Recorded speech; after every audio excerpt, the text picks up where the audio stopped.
पुणे येथून कोल्हापूरकडे निघालेल्या शिवशाही बसला दुपारी महामार्गावर भीषण आग लागली। साताऱ्याजवळील यशोदा शिक्षण संस्थेनजीक ही बस आली असता बसने अचानक पेट घेतला। या आगीत बस पूर्णपणे जळून खाक झाली।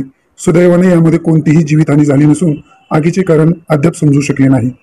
बसच्या आगीची माहिती मिळताच सातारा नगर परिषदेच्या अग्निशामक दलाने तात्काळ महामार्गावर दाखल होत आग विझवण्याचा प्रयत्न केला।